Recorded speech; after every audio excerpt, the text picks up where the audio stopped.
Bore da pawb. Welcome to this session this morning. We're just going to wait 1 minute or two just while colleagues join us online. So we will start on time.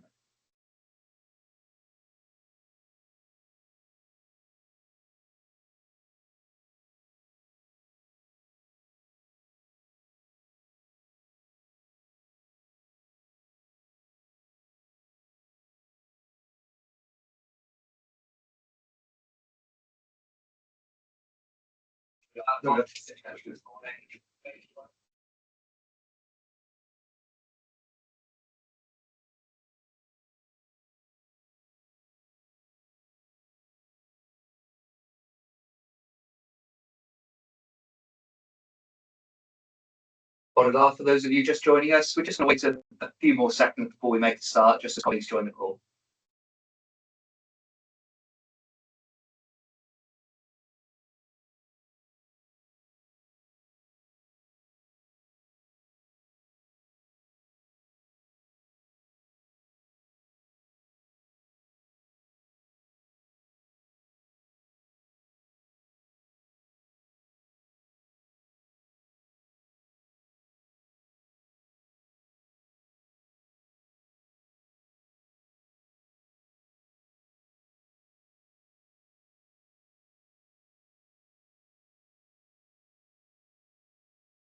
Bore da, y croeso i chi gyd. Diolch yn fawr iawn am ymuno wedi heddiw ar gyfer yr ail o digwyddiad ymgynghori Medr, rhai system reoleiddio newydd. Morning and welcome to you all. Thank you very much for joining us today for the second of Medr's consultation events on our new regulatory system. If you missed our first event last week, which focused on our proposed regulatory approach, statement of intervention and quality framework, then the recording is available on our website. I'm James Owen, Chief Operating Officer of Medr, and I'll be guiding you through today's session. I'm pleased to be joined by my colleagues, Ewan, Gail and Diane from our executive team. They'll introduce themselves as we go through the presentation.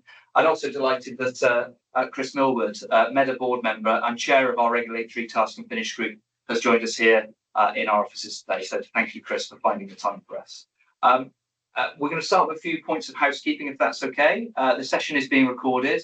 It will be made available via our website in a couple of days' time. Please post any questions into the Q&A section of the Teams call. We've got 90 minutes for the session today, so that gives us plenty of time to respond to as many questions as possible. So as they come to you, please feel free to drop them in the call, in the Q&A section. That would be much appreciated. Mae croeso i chi gyflwyno I roi gwestiynau yn Cymraeg a Saesneg. You're welcome to submit questions in English or Welsh. And if you've not seen the consultation documents that we'll be talking about this morning, they're available on our website. And again, we'll pop the link to those documents in the chat so you can have a look at those as well. The plan for today's session is to briefly remind everyone of the legislative and policy context for this consultation. We'll then hear from Chris on his perspective on the thought process involved in how we've developed our approach to the new regulatory system and how we've arrived at this point. The team will then provide an overview of the consultation process and documentation before focusing on a more detailed view of some of our proposed registration and funding conditions. Most importantly, though, this is an opportunity for you to ask us any questions and to hear our responses. So please, as I say, use the Q&A box to ask us plenty. But to begin with, just to provide some context to today's session, this consultation represents another significant milestone for Medr. Some of you, I'm sure many of you, in fact, will be aware of the Hazelcorn Review back in 2016, which provided an analysis and identified critical areas for reform for the tertiary education sector in Wales. The review ultimately led Welsh ministers to take forward primary legislation in the Senedd through the Tertiary Education and Research Act in 2022, which set out the legislative framework underpinning our work and indeed established Medr as a new arm's length body. The Act sets out our statutory duties to consult on the development of the new regulatory approach you'll be hearing about this morning, and essentially we'll be covering some of those conditions which are set out in that legislative framework. The next milestone was Medr being established, first of all, in September 2023, and then taking on operational functions in August 2024. And for the first time, this brought together a responsibility for funding and regulating the tertiary education and research sector in Wales. Last but not least, we published our first strategic plan in March 2025, and the plan commits us to developing a new proportionate, risk-based regulatory system by August 2026. There's a brief potted history of how we've arrived at the point of consulting with you today, and they hopefully set the stage for the proposals you're going to hear about in more detail now. And with that in mind, I'm going to hand over now to Chris Millward. Thank you for joining us, Chris. Chris is going to give us some insight into the approach we've taken to developing the proposals in the consultation. Chris. Okay, thanks, James, and hello, everyone. So, as James has said, I'm a board member for Medr. My day job is I'm a professor of practice in education at the University of Birmingham.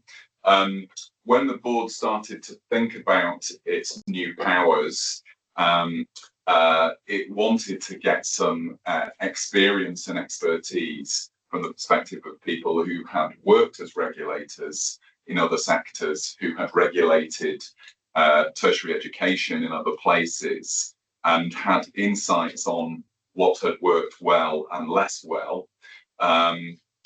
We also wanted to include people who'd been on the other side of the fence of regulation, so seen what regulators have been asking from them and had an insight on how they responded to that, and how the learning from all of that could be applied to the very specific circumstances of tertiary education in Wales.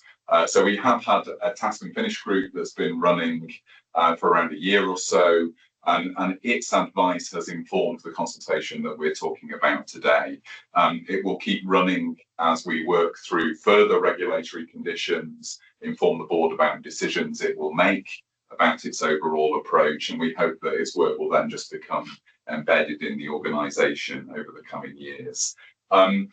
There were kind of two cross-cutting issues the group really wanted to address through the consultation. So first is that tertiary oversight is an exciting new development. Many countries around the world are exploring a more coherent approach to oversight and regulation and funding of all forms of post-compulsory education, technical and vocational education, as well as higher education, and that is perhaps an appropriate response to circumstances in which more and more people are participating in post-compulsory education throughout life. But it is very new, so there was a need to be careful in thinking about how we're going to do this, and to spend time engaging with providers and learners to test our approaches and get feedback before we decide what to do. That in itself really relies on building relationships with providers and developing relationships of trust, so information is shared in a frank and honest way. We need in Medr to be clear about what we expect from you as providers, but also to understand how you're likely to respond to our expectations, and that's really what today is about. So we've put quite a lot of time, and you'll see this in the consultation documents, at the start to kind of state our values. So what are the values of Medr, and how does that inform our approach, how it will run through everything we do? And of course, one of those values is collaboration. So we do see this, we want to stimulate collaboration across the tertiary sector, but also we see ourselves collaborating with you on the design and implementation of the regulatory approach. We need to explain clearly what we're going to do, to engage with you on it and refine it. And that's all part of the learning value that Medr has. And we need to ensure that it works with quite a diverse range of providers and places and circumstances and learners. And of course, that's crucial to Medr's inclusivity value. And it's central for me for what is excellent tertiary education for Wales, that diverse sector that meets very diverse needs. So all of that is central to the shape of the consultation and the discussions today. It will be central to the further cycle of consultation later this year, ultimately the decisions that will be made and the implementation. I'm just going to finish off by flagging for me what are some of the key elements of the system that we're talking about today. So firstly and obviously, this is a whole tertiary approach. That's really quite distinctive. And we want to be as consistent and coherent as possible across our funding and regulatory conditions and for different types of providers. But we also want to be very clear which providers are in scope for which conditions and powers, given the legislation underpinning the way in which Medr works. The consultation flags quite clearly a rules-based dimension to it and a goals-based dimension to it. So Medr is ambitious for Wales. It wants not just to secure baseline compliance, although that's really important in itself, and that provides backstop powers to give everybody confidence in the system, but we want also to provide stretch to take the sector forwards and improve, which is perhaps particularly important in relation to quality, which we talked about at the last consultation, and equality of opportunity, which we'll talk about in the next consultation. We want to be risk-based and proportionate, which is easy to say, but quite challenging to deliver in practice. And we will need to learn with you about how to understand risk and to intervene proportionately. And it really relies on those relationships and clear and honest sharing of information. One of the things the Task and Finish group asked us to do was to put very clearly in the consultation and the proposals what we expect from you as providers, but what you can expect from us in return. And that's a very important platform for everything we're doing today. Lastly, and this reflects my own experience of working in regulation, the regulatory conditions and legislation provide a basis for this, but what really happens in practice is determined by monitoring and engagement. So how we engage with you over time, how we monitor what you're doing to gather information, to understand risk and make interventions where appropriate. So the consultation does include some options for how we conduct monitoring, because that's very important. And those options, on the one hand, present you with perhaps a more clinical approach where we look very clinically at individual providers and conditions and compliance issues, or a more strategic engagement over time. And we'll discuss with you how we approach all of that. So I hope you find it a clear consultation. I hope you find it consistent with Medr's values, its strategy, and its powers. And we really look forward to hearing your views today. Thanks a lot. Thanks, Chris. And I'm going to hand to Ewan now, who's going to say a little bit more about the consultation process with Ewan. Bore da pawb, fi enw Ewan Bradley. Yes, I'm going to start off by talking a little bit about the consultation process itself. Now, the process currently runs through till the 18th of July. So you've got a little bit of time yet to respond. Now, this is the first phase of the consultation process. There will be a second phase later in the autumn of this year.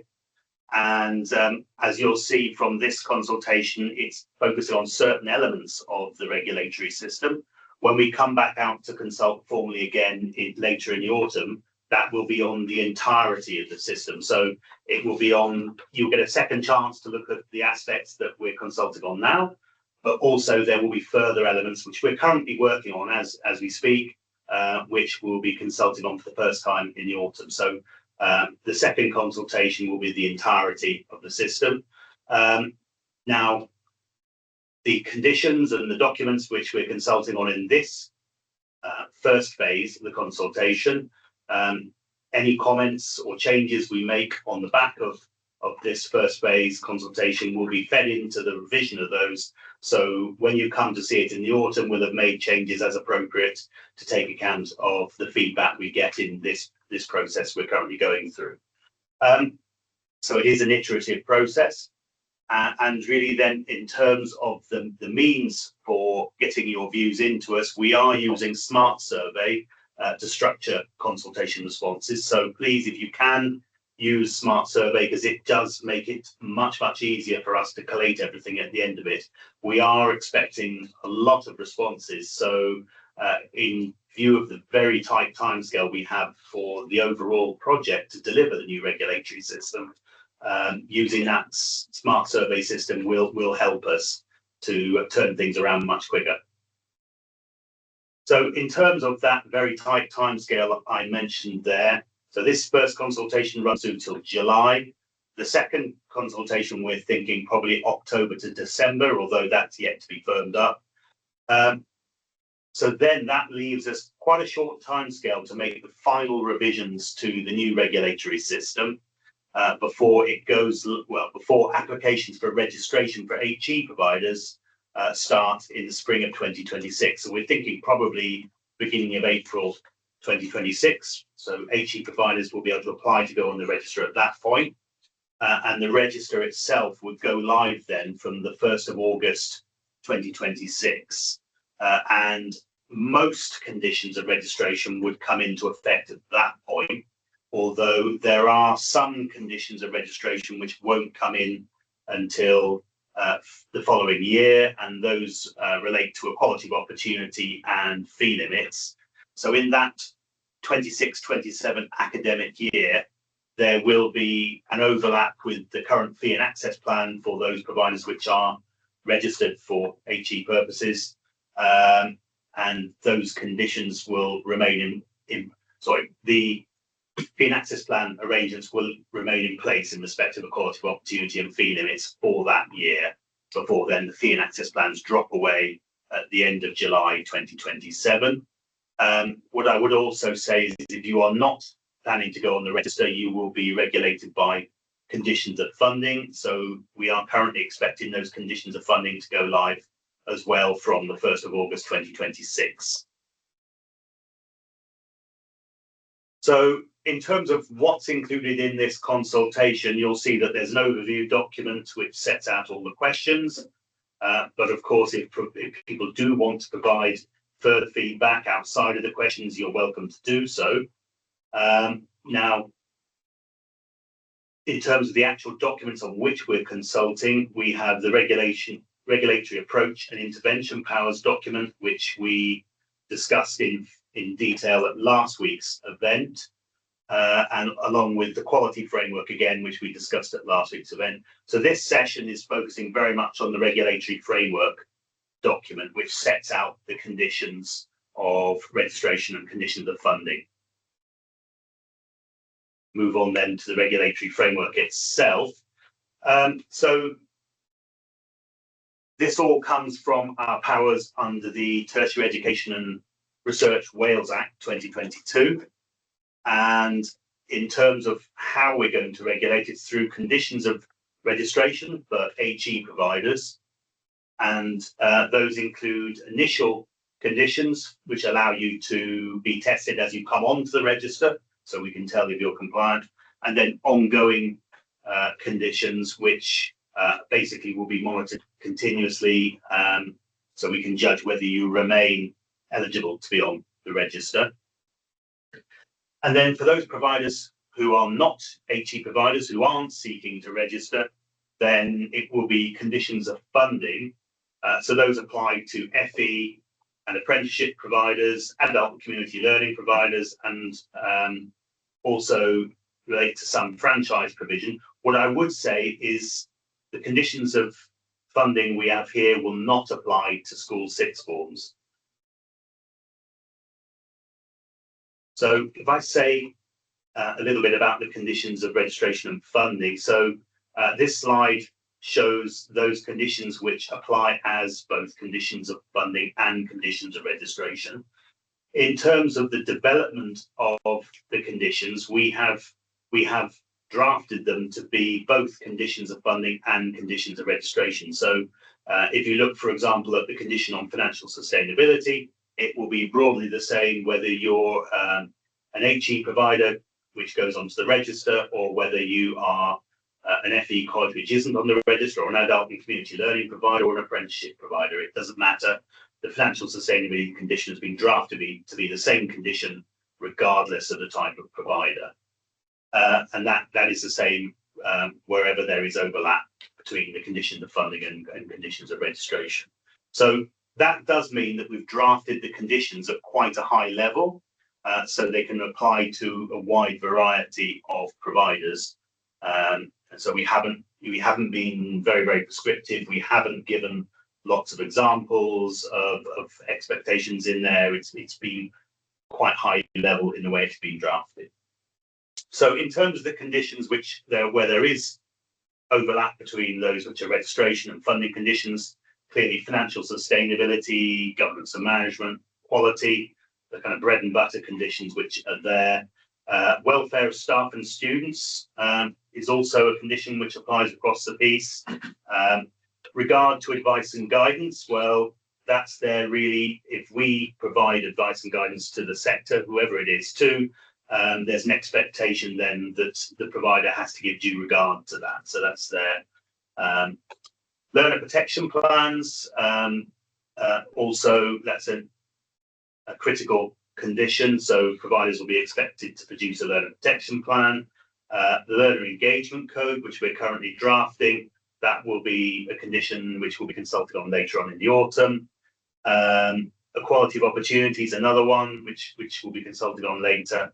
And then we've got a couple of conditions there which are not mandated in the Act, but which we have produced as what are called general ongoing conditions of registration. And these are going to apply as well to funded providers. And so that's related to having an appropriate complaints process for your provider, and also adherence to Welsh language requirements, and that includes Welsh medium provision as well.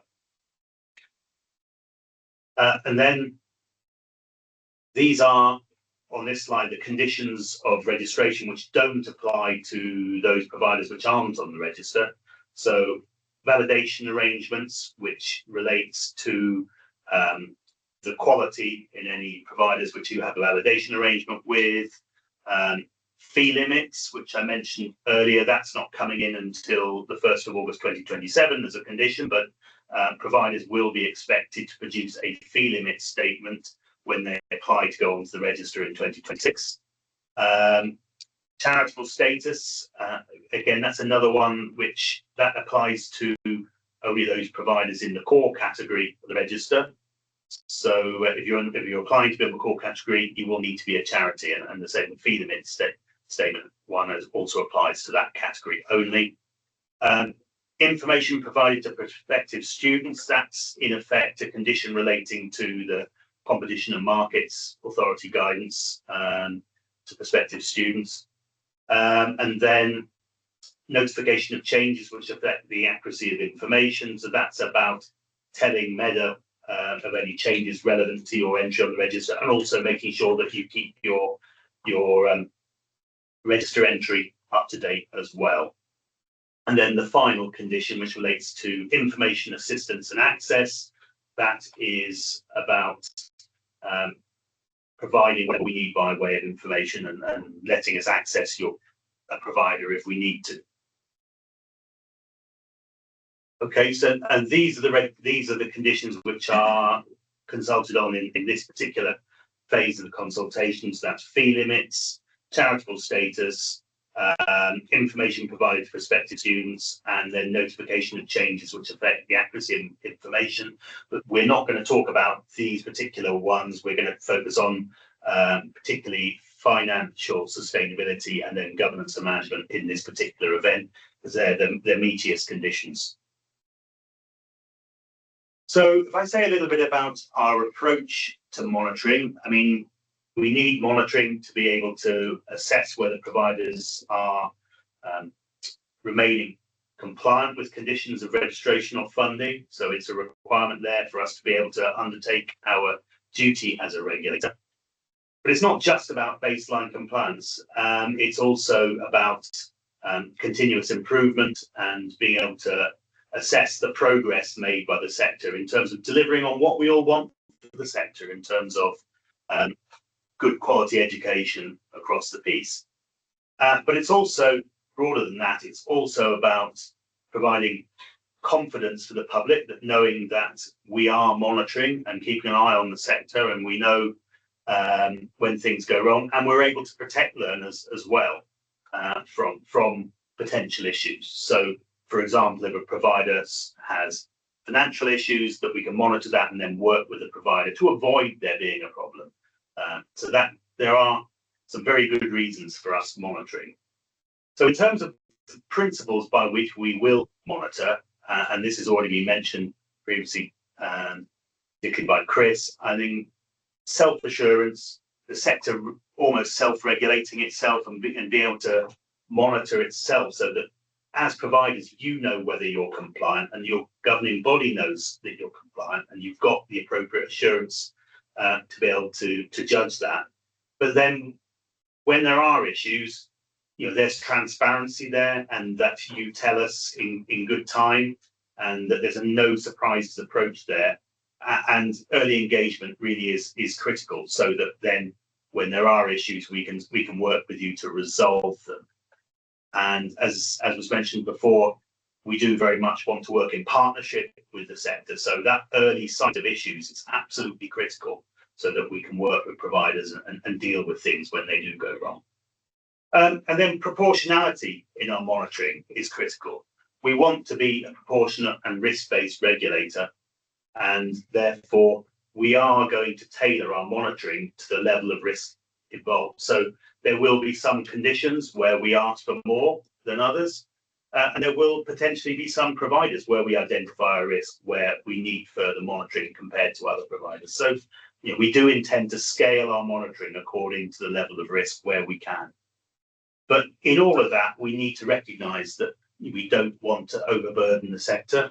So we are, in our approach to developing this system and in our approach to monitoring, when we implement the system, we will want to minimise burden on providers. So we want a streamlined approach that doesn't duplicate data requests wherever that is possible. So if I just mention in the regulatory approach document, there's a couple of examples given there of potential models of how you might monitor. So one of those is very much focused on compliance, using data to respond to specific issues as they arise, whereas the other model, Model 2, is very much more about engagement and getting under the skin of a provider and knowing how things tick. So where we end up in terms of our monitoring could be a combination of these, or it could be something subtly different. So we are seeking your views on monitoring. So please, if you do have thoughts on the monitoring approach, please do provide that feedback.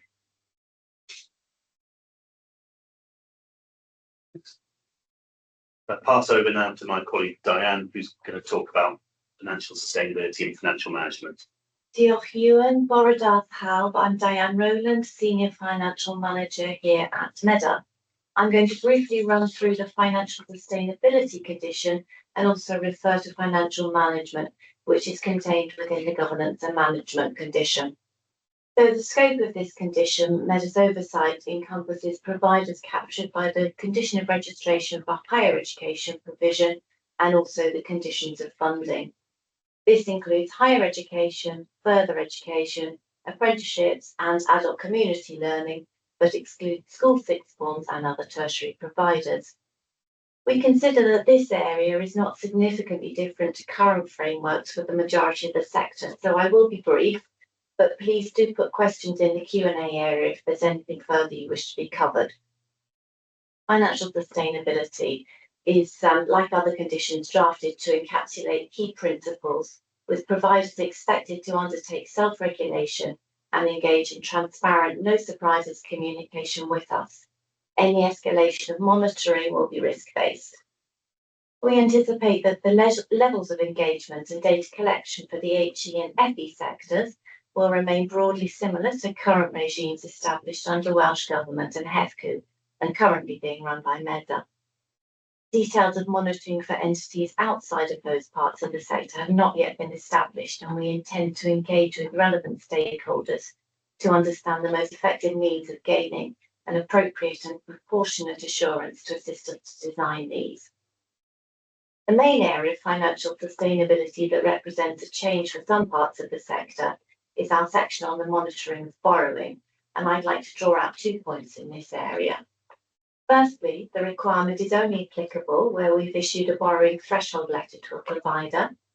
And secondly, our intention is not to interfere with the autonomy of providers in this area. This requirement is not envisaging an approval of the borrowing itself, but of the robustness of the governance process around its affordability, suitability, etc. This is on the basis that the impact of borrowing on ongoing sustainability, both in terms of the close link with cash and the ongoing need to service borrowing. We are conscious that this is a sensitive area in view of the ONS review of both HE and FE. So I'd like to stress that the provider could continue with borrowing outside Medr's approval. However, should we have concern over governance oversight, this would have implications for our assessment of the level of risk of the provider and our ongoing engagement levels. The financial management. Strong financial management is a vital foundation underpinning any entity. We're conscious that the sector is in very challenging times, making difficult decisions around priorities and direction. As you would expect, we will require the implementation of strong controls and monitoring and the provision of timely and accurate financial information to inform decision making across the breadth of the strategy of our providers. And this is why we will have strong requirements for financial management. That's all I'm going to cover on that for now, but please put questions in the Q&A. Diolch yn fawr. I'm going to hand over to Gail to cover governance and management. Thank you, Diane. I'm Gail Morgan, the Head of Sustainability and Assurance. In terms of governance and management, the governance and management condition covers both the conditions of registration and the conditions of funding. This condition requires providers to have adequate governance and management arrangements, including all the financial management, which Diane has just covered. The condition takes a principles-based approach and it covers a variety of themes. These range from good governance to stakeholder management to providers' own assurance environment. For those of you that were regulated under healthcare, you'll see that this is a different approach, going from much higher level principles-based as opposed to regulated in terms of the detail. This condition is supported by supplementary guidance, which universities are required to comply with by the time of registration, 1st of August 2026, and colleges must work towards full compliance by the 1st of August 2027. This principle-based approach enables us to take a proportionate risk-based approach to regulation. Providers are required to demonstrate that they've got the particular management and governance arrangements that are proportionate for their size, complexity, and the risk environment in which they operate. The supplementary guidance includes guidance on governance and management, estates management, exempt charities, and external audit. Initial registration will include a review of providers' self-assessment on the adequacy and effectiveness of your governance and management arrangements. On an ongoing basis, we'll continue to monitor this condition via a variety of sources, which will be flexed based on the scale of the provider.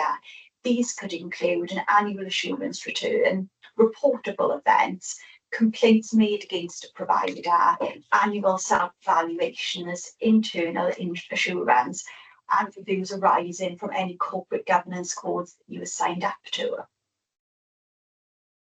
Linked to the governance and management condition is reportable events. Whilst reportable events is not an ongoing or initial condition, it is supplementary guidance. But we note that reportable events will be a tool that we use to monitor the ongoing compliance of providers with the governance and management condition. Reportable events covers both serious incidents and the notification of events. And this is an area that we hope to have a no surprises approach with providers and to engage with regularly. Serious incidents are areas of concern that need to be reported to us within 5 working days, whereas notifiable events are events of information that need to be reported to us on a monthly basis. Whilst we've set out the types of events within the consultation document, it still remains the responsibility of the provider to determine whether a particular event needs to be reported to us.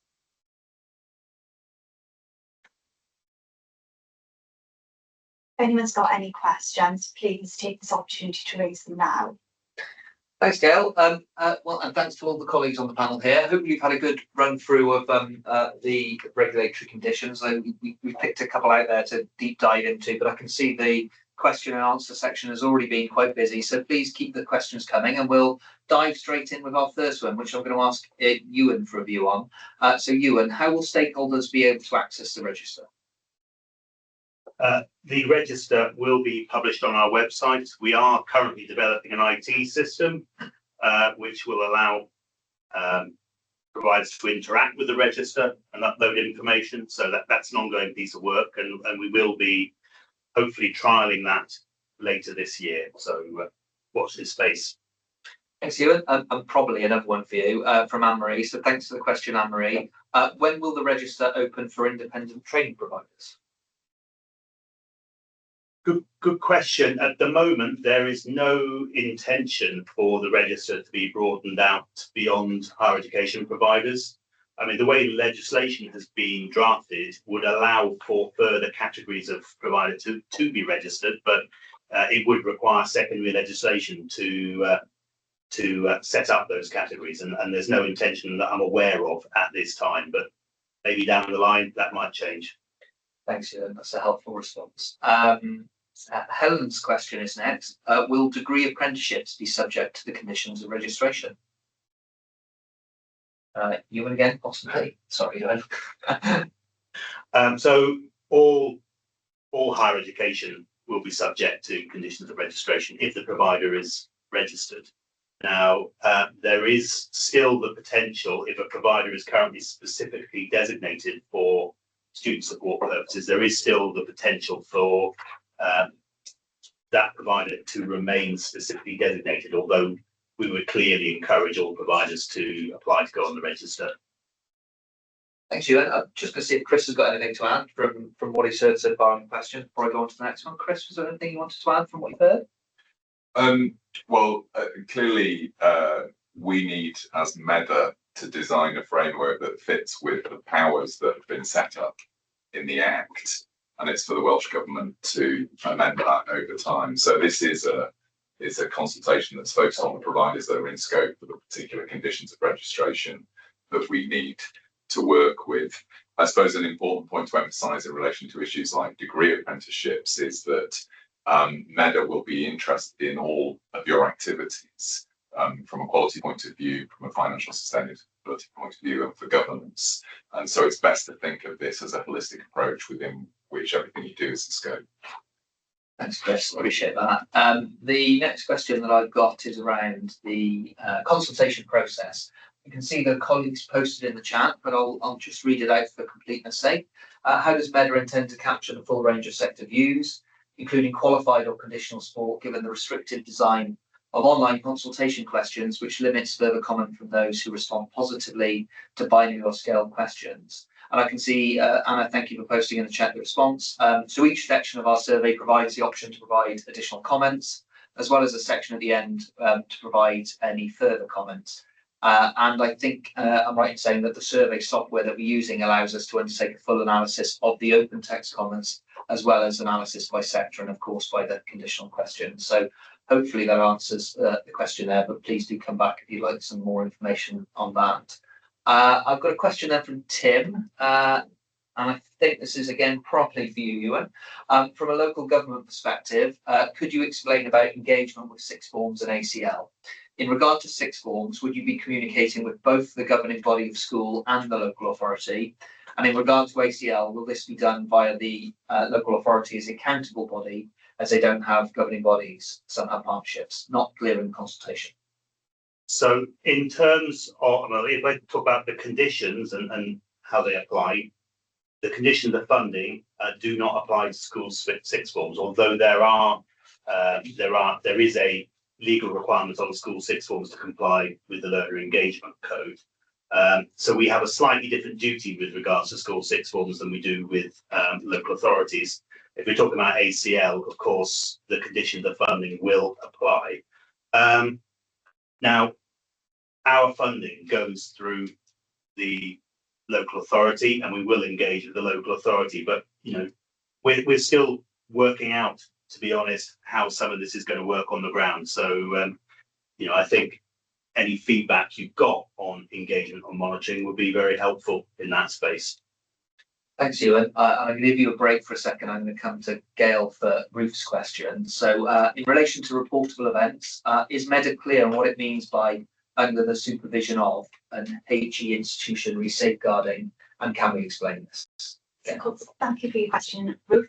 When we drafted this supplementary guidance, we were very keen not to take an example-based approach, as obviously we could cover so many examples within it, which is why we've gone for this higher level with reliance be based on providers as to coming and reporting to us. But in terms of that specific query on death whilst under the supervision of the provider, what we mean there is if you are responsible for that learner or staff member when they're undertaking an activity that you are responsible for. So as an example, if a learner undertook a field trip as part of their course and the death occurred on that field trip, they would be under that provider's supervision, and therefore that would have to be reported to us. Thanks, Gail. I appreciate that. Next question is from Claire. How confident are Medr that it will be able to consider and approve or otherwise applications for the register within the period outlined, i.e. April and August? Well, very confident. I think Claire is my summary answer. I'll come to you in a moment, but the legislative timetable that we have for implementation is really clear about when the new regulatory approach must be operational. But Ewan, do you want to add something to that? Yeah, I mean, you recognise it's a very tight timescale, and you know, not just for us, also for providers in terms of getting applications for registration in. I think we would like to try and make the application process as smooth as possible for providers, potentially rely on information which we already hold, where we do hold relevant information. But of course, you know, we would need permission from providers if we were to do that. And there is a very clear steer that providers have to make the decision, or their governing bodies have to make the decision to apply to be on the register and in which category they wish to register. So you know, we did upfront discuss the potential, could we just move those providers who currently have a fee and access plan onto the register? And the answer was very clearly no. Legally, providers have to take that decision themselves. We can't just do it. So there has to be an application process. So apologies, there will be an element of work there on providers, but we will try and make it as reasonable in terms of the level of any burden as possible, and where we can rely on information we already hold, yet then, you know, we will try and do that. Thanks, Ewan. Thank you again for the question, Claire. Appreciate that. We've got then a question from Helen. It'd be useful to know what the QAA's role could be in relation to the monitoring models. And I can see David, one of our colleagues in Medr, has posted a response. Medr will do the monitoring and will engage with QAA as needed, e.g. if issues require concerns, investigation or consideration within reviews. I think if you've got, I mean, might be useful, Helen, if you didn't manage to see it, the first consultation event we did, particularly on policy framework, may be useful for you there in if you've got any more questions in relation to that. And again, a plug that that's now available via our website. Okay, I might come to you in a moment, Chris, see if there's any reflections on questions and answers, but I'm going to come to Mark's question before I do that. So thanks, Mark. A statement was made that conditions of funding would not apply to School Sixth forms, and I can understand that in terms of, e.g. financial sustainability. But there are other conditions, e.g. regard to advice and guidance, information provided to prospective students that would apply to School Sixth forms. Why are these being ignored? Ewan, do you want to come in on that one first? Yeah, and the answer in a nutshell is we followed what the Act says. So yeah, the Act does outline some conditions which could be applied to School Sixth forms, but they're very much in relation to payment of funds and repayment of funds and some other sort of very narrow kind of areas. And I think also you have to recognise that School Sixth forms are typically not standalone institutions. They are part of a broader school.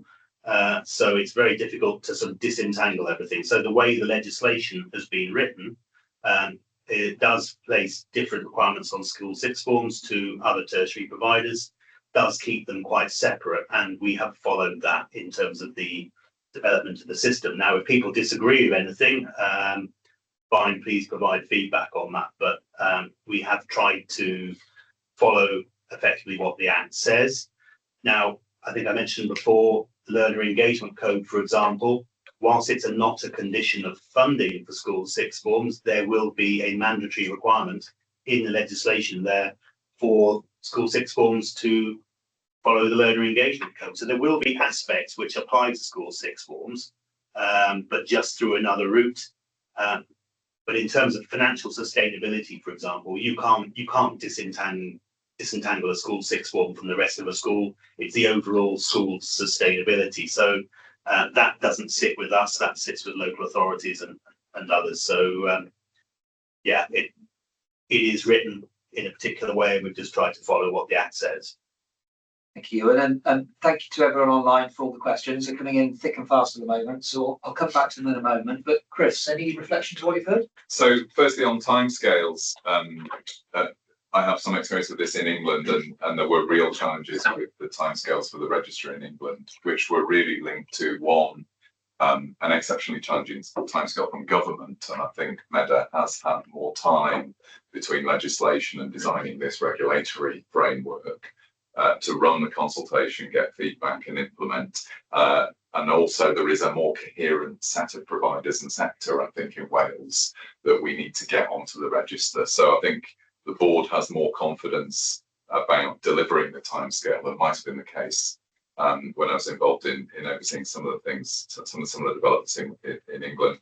On quality, so I'm a member of the quality committee chaired by Stephen Marston, who came to the last consultation event. We have engaged at the quality committee both with the QAA and with Estin, and had a series of discussions with them about how their approaches can link together and become increasingly coherent over time, because we want to have a more coherent approach to quality across the whole tertiary system. And indeed, you may know that in Scotland they've moved to almost like a unified quality system across the sector.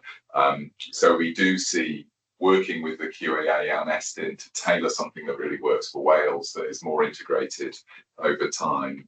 And their roles will, on the one hand, be about baseline, so getting assurance about baseline quality, but also helping us as a sector to stretch, to improve.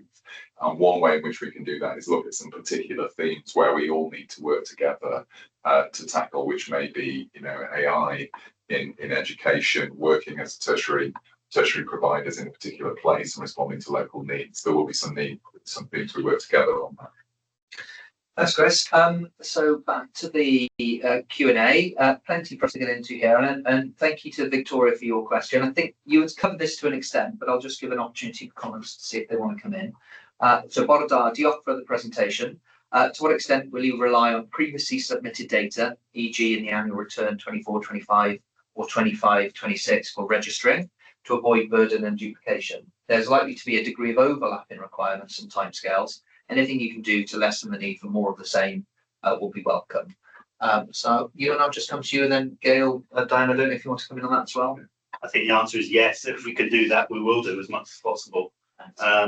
We clearly don't want to put unnecessary burden on you as providers. So where we hold information, if we can use that, we'll try to do that. But watch this space. We'll obviously provide more information on the application process nearer the time.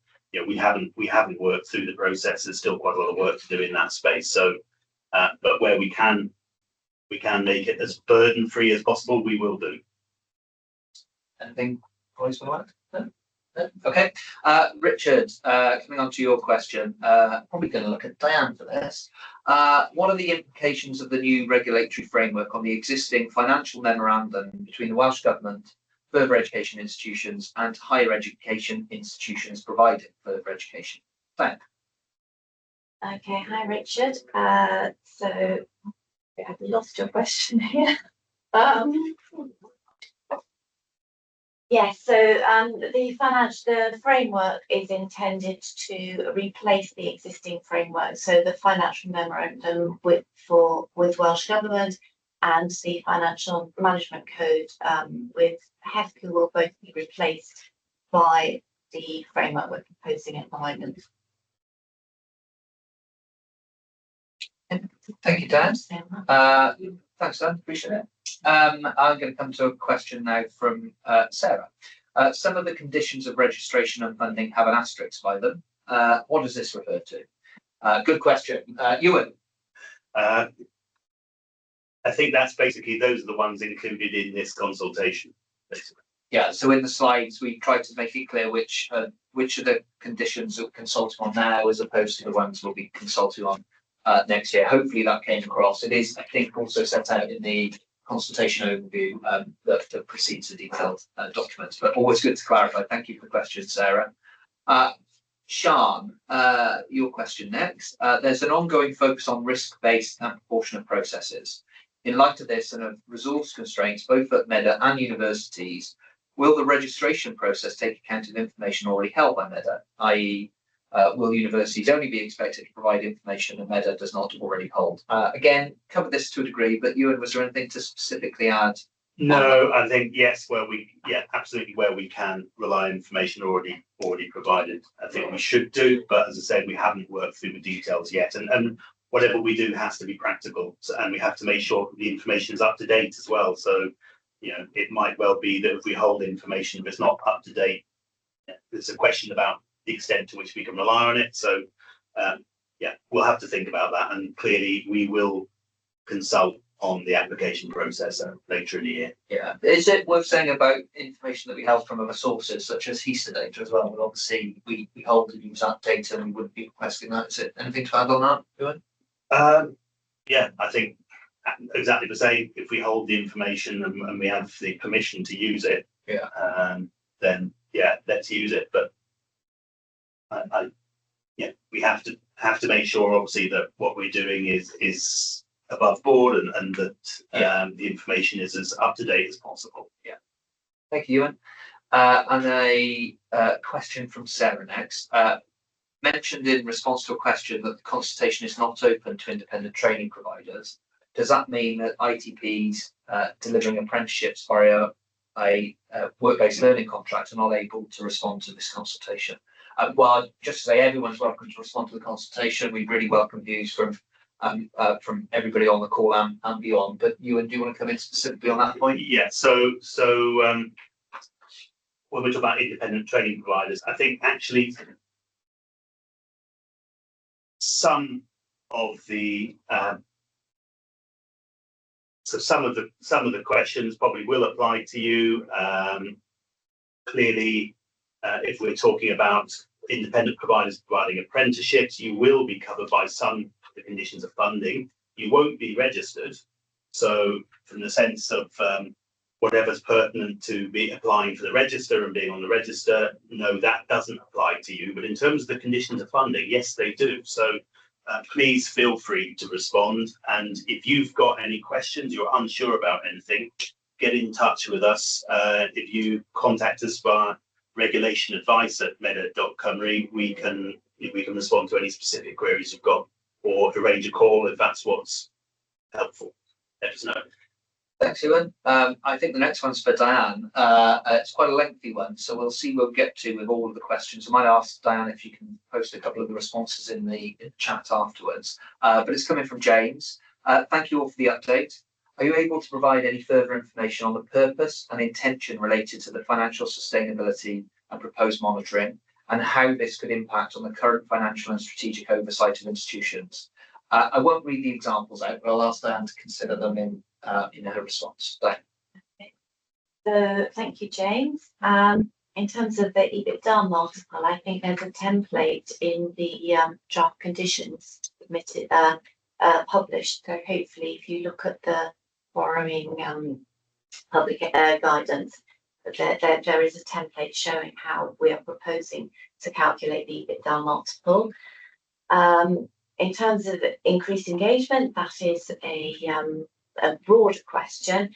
In terms of financial engagement, I think it's very much risk-based. So the earlier we hear about things and we can engage with you, I think that probably limits the formal increased engagement, but it will be very dependent on the specific circumstances, the condition that we are identifying as the risk of increased engagement, and our understanding of your circumstances. But I think the main thing to stress is that more transparent and earlier engagement with us is better in all circumstances. I think Nipish got identified last time in the in the last presentation, I believe, Ewan will correct me if I'm wrong, that we have had some engagement with ONS.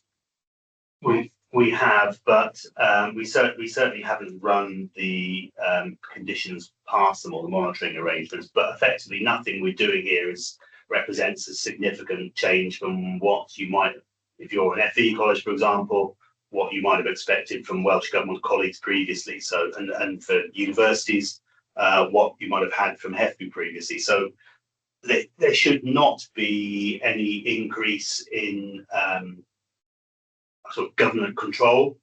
We're very conscious of the risk, actually, both to FE colleges and universities of the ONS reviews, and you'll see that our regulatory approach, where we're putting the emphasis on yourselves to self-regulate, on your governing bodies to have oversight and to get assurance, and then to tell us when things go wrong.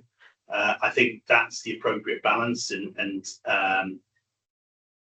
we are very much working with that in mind. So hopefully it's not an issue, but that's with the ONS. We can never be 100% on that. Thank you both. I really appreciate that. A couple more questions, and I'll see if Chris wants to come in with any reflections on what he's heard. I've got a question from Mark. As a new member of the National Training Federation of Wales, how do I register my company for funding with Medr? It sounds like, Mark, you might need to get in touch with us via our mailbox for that, but Ewan, just to confirm. I'm not 100% on that one, to be honest. Yes. So Mark, if you contact us via the consultation mailbox, or well, if you contact us via regulationadvice@medr.cymru, we will pass it on to the relevant people and they'll get back to you. Thanks, Ewan. So question on monitoring next from Rachel. Please could we say a little bit more about how Model 2 for monitoring could work? A, in general terms, and B, specifically reassurance that institutional autonomy would remain a fundamental principle as it's mentioned in option 1 but not option 2. And finally, how dealing with retrospective compliance matters might work. So I'll come maybe to you first on this, Ewan, and then Chris might want to come in as well. Well, I mean, specifically on Model 2, this is really about having a conversation with providers. It's about getting to know you. It's about having that partnership relationship with you. So it's certainly not about control, but it is about understanding how things tick and knowing what your strategy is. I mean, you have to also remember that in terms of Medr's budget, Medr is nearly £1 billion going into the tertiary sector. We do have to have a degree of oversight. In fact, we have specific duties in the Act in respect to oversight and things like financial sustainability, for example. So there is a need for us to know the sector we're dealing with. I mean, I think we're in a very different position to, say, England, where they have hundreds of providers, and it's much more difficult to get to know your providers, and hence just a sort of more data-based approach is probably appropriate there. But here we have a sector which is small enough where we can actually get people into a room. It might be a very big room, but we can do it. So I think the appropriate thing is for us to work in partnership with providers, and to do that, we need to know how you work, what your aims are, what you're trying to achieve, and how that aligns with what we're trying to achieve for Wales. So I think Model 2 certainly has a lot of benefits in that sense, but it's certainly not about control. It's about understanding. Yeah, I mean, just to add to that, I don't see autonomy being compromised in either of the models. It runs through both models. It feels to me that Model 1 is more about very focused engagement on specific institutional and issues relating to specific conditions. It's what you might more associate with cold-hearted and dispassionate regulation. Model 2 would be a more engaged relationship, a more strategic relationship, perhaps more consistent with the way in which FQ has engaged with the higher education part of the tertiary sector before. And I could make an argument for both. I think Medr does want and needs to support the government in its strategy for tertiary education, so it will need some insights and understanding. And I can see that institutions could benefit from a two-way relationship on that, but we're interested to tease that out through the consultation. On the previous question around risk-based and proportionate regulation, I said at the start, this is easy to say, difficult to deliver in practice, and it's perhaps worth saying that wherever you look at this, governments and the wider public tend to expect bodies like Medr to intervene more, and universities and colleges tend to want to intervene less. So a body like Medr has to navigate that very carefully. Where it goes wrong is where there isn't a common understanding, there aren't common expectations, a common understanding of what the regulator is expecting, and the behavioural response from providers is different to what is expected. And some of that is caused by lack of dialogue, some of it is caused by perhaps providers in some circumstances not being open and honest about what's happening. So I think a crucial element of this consultation is building the confidence for those open and honest exchanges that make risk-based and proportionate regulation possible. And as providers, your job, I think, is to assure the regulator, so you can build confidence so that they can take a risk-based approach and assure others like government and the wider public that are interested in that.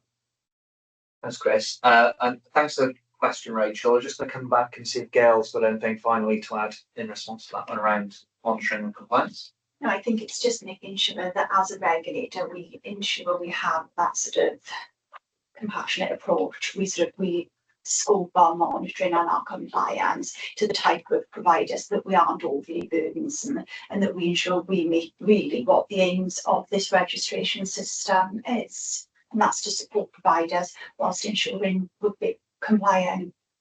Thanks, Gail. Question from Richard next, and it's another one around independent training providers. So we've had a few on this call, and if there's more engagement we need to do after with ITPs, and please let us know. We're happy to come and speak at any relevant events if it would be useful. But Richard's question is, if an independent training provider delivers higher apprenticeships, then I assume they have to apply to the register. There's a significant level of HE delivery in independent training providers. So I think it depends on the basis on which you are delivering it. If you're delivering it in a franchise relationship, if you are delivering it in a franchise relationship, it would be the provider who owns that provision who would need to register, and then you would be an external provider. So you would be captured to a certain extent by some of the arrangements, but it would be the university probably, which would be the provider who would be on the hook for compliance with all of it. Now, if it was a validation arrangement, that is then different, because you would own the provision and potentially would need to be on the register. But I think, yeah, we need to know more about the arrangement, I think, really. Thanks, Ewan. So if there's any more information there, Richard, please drop it into the questions and come back to that. Ewan, I think you've covered this one already to a degree, but I'll just ask it again for completeness. Has Medr undertaken a formal risk assessment of the impact of this proposals on the NFISH classification of universities and colleges? I think the answer to that is probably no. We haven't undertaken a formal risk assessment, but as I said before, we are very much keeping that in mind. We're not looking to do anything which increases the level of control over providers. I mean, we're very conscious of the engagement that providers, where we talk about FE colleges, for example, we're very conscious of the level of engagement that providers have previously with Welsh Government, and the level of interaction that colleges had with colleagues now many of those in Medr. So we've clearly had those conversations internally. And then for universities, in terms of HEFGU previously, we're very conscious of the level of engagement which we had, and actually in some respects could be slightly less burdensome. You're not talking about annual fee and access plans here. You're talking about a register which you get onto, and then we monitor compliance, but effectively you don't have to keep reapplying. So probably a slightly lower level of burden there. But we have clearly looked at how the new arrangements compare to the old arrangements, and I don't see there being really a step change there. But clearly, if there's anything you see in the documentation you don't like and you think is stepping too far into the area of control, please feed back to us and we'll look at it. Thanks, you. And of course, we're just reiterating that we're operating under the legislation, both in terms of Medr's powers here, but also the Tertiary Education and Research Act setting out very clearly where we have powers and where we don't, particularly relating to the autonomy of institutions. Catherine's asked a really interesting question next, a kind of bit of a horizon scanning one for us. In terms of horizon scanning for risk, where do you feel the main focus will be for monitoring in the immediate future, particularly for compliance monitoring? I'll throw this open to the panel. Anyone want to go first on that? I'm going to look at Diane perhaps to say a little bit about financial monitoring. Well, yes, we do recognise that there are a lot of external factors impacting financial monitoring at the moment, and I think what we are monitoring is the plans that institutions have in place to manage all those unknowns. So how what their cash reserves are like, have they got that headroom within their cash reserves to manage unknowns coming up from the side, and there have been a lot of those in the past few years. And also, what their forecasting is like. Are they basing it on growth that perhaps may not come? Have they got downside scenarios? Are their assumptions cautious? Are they revisiting their budgeting and got plans in place for if their student intake, for example, doesn't appear?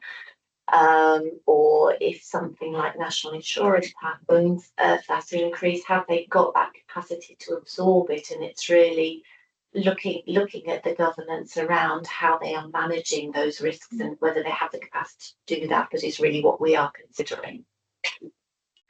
Thanks, Ewan. Can I just add that, governance is absolutely critical there, actually, with any, in fact, historically, when we've had compliance issues, no matter what they are, be they finances, quality, doesn't really matter. Quite often there's a governance issue underlying that, which has been reflected in something else. So governance is a critical area, and yes, Gail has obviously outlined some of the arrangements there, but that is an area which we will clearly focus on going forward. But it's been an area previously that HEFCA was focused on, so I don't see it being a radical change. It's more the same, but it is critical.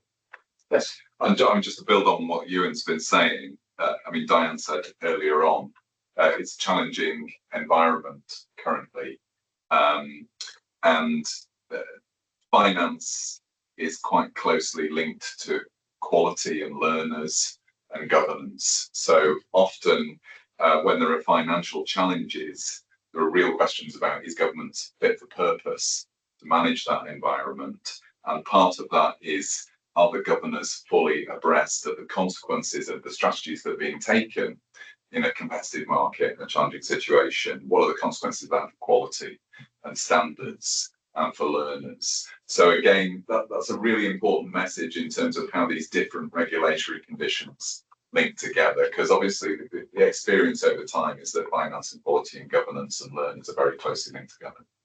Thanks, Chris. Gail. And I think this is a really good example that demonstrates how a principle-based approach works, and really the onus here is on the governing body to assure themselves that each provider has appropriate risk management processes. So it's looking at it at that higher level, and also the reliance on your own code of governance that you've signed up for. Are you complying with good risk management, not just in finances, but really across the piece? Thanks, Gail, and I think we're all going to speak about this. So I think the other thing that I just point out is, of course, one of the ways that we want to be seen as a regulator in terms of our approach is to work closely and individually with institutions, so to understand them as an individual, as opposed to treating everybody in exactly the same way. And I think that ability to work closely and individually with them gives us an opportunity to understand risk in the context of that institution as well, which is always quite helpful, I think, in terms of horizon scanning for risk, not just by sector level, but also relating to the priorities of institutions. I can see Sharon's asked the next question around how we're engaging with vesting quality systems in relation to further education, work-based learning and adult community learning. David's posted quite a full response, I hope, to that, Sharon. So please feel free to come back if you'd like any more information, but I'm going to move over that one if that's okay. But as I say, ask another question if you don't think it addresses your point. So I'm going to move to Sian's question next. The two consultation events have emphasised Medr's desire to take a partnership approach with institutions. Has Medr considered including a mechanism for informal reporting of potential serious incidents?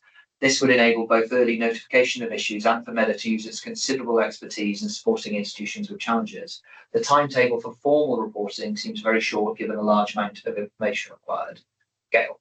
So we acknowledge that the 5 working days is a short time scale, but from looking at the type of serious incidents that we're asking to be reported within those 5 days, we feel that they are appropriate and that they are things that we really need to know sort of early on. I acknowledge that the actual document and the information that we require is quite detailed, but we are happy to have that early notification and to have some of that detail at a later date. It is really about us having a no surprises approach, understanding what the issues are, but also internally for us at Medr to look how can we help you. So if, for example, there's going to be some negative publicity or we have to brief a Welsh Government minister, it really helps if we've got the heads up and we've got the details so that we can help you behind the scenes as well as knowing what those incidents are. Thank you, Gail. And thanks for the question, Sian. I can see Richard's asked another question around Diane's response on borrowing, and I think Diane's posted a response in the chat. Again, Richard, please do come back if there's anything more on that. But I'm going to move over that because we've got quite a few questions still to get to. How is Medr planning to enable discussions with institutions or providers who have specific questions on or need specific conversations about how conditions might apply to them in practice, aside from responding to consultations? Diolch.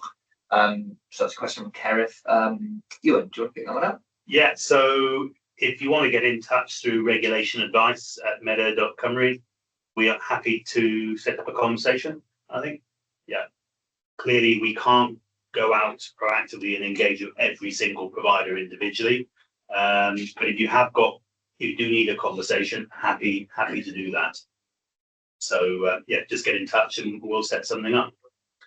Thanks, Ewan. And Simon's question next, which I might have a go at first, but colleagues might want to help out in a moment. So given the risk-based and proportionate approach, what will Medr's view be on risks imposed externally on HE providers, e.g. UK government decisions on raising employers' NI contributions, visa restrictions for international students, etc.? Such risks are outside our control, but impact significantly on financial sustainability across the sector. Well, absolutely, Simon. We're here today talking about our regulatory role, but we obviously have a role as a funder of institutions in Wales as well. Simon Brock, Chief Executive, and I recently gave a briefing session to the Children and Young People and Education Committee in the Senedd on precisely this issue and the external factors that institutions, not just in Wales, but across the UK, are facing at the moment. And one of our roles on a sector basis, but across the tertiary education sector, is to recognise and respond to those pressures in informing particularly Welsh ministers around the position, not just in individual institutions, but more generally across the sector, to inform the conversations that they can have around the Welsh Government's budget setting processes and priorities, but also any interaction that they do have with the UK government on matters, as you say, are outside of not just our control, your control, but even the Welsh Government's control. I think very much we see our role as being an advocate for the sector and the work that it does in relation to tertiary education. So making the representation around the pressures, as you kind of articulated in the question, is a key part of our role. Understanding those from our engagement with institutions is vital, particularly around financial sustainability, as Diane's already commented on, and then representing a sector view in terms of discussions around budget setting. But I'm just going to throw it open to see if anyone else wanted to come in on that, Chris. So my experience is that bodies like Medr have a really unique set of insights and also data, and that can be very powerful. So in addition to being a regulator and a funder, the way in which you use those data and insights, what you publish, what you say to ministers, the conversations you have with heads of institutions as well as people in government can be exceptionally influential. So I would see that as a really crucial part of Medr's role, essentially speaking in different directions, but with a very authoritative perspective on. Thanks, Chris. We've got a question now around Medr's documentation alludes to a number of key regulatory instruments such as provider risk profiles, risk appetite, AAR, outcomes targets, student surveys, etc. Will these be co-developed with providers? When will details be available? Why doesn't Medr publish a comprehensive roadmap of all its regulatory proposals, identifying process and timescales? Fair question, I think.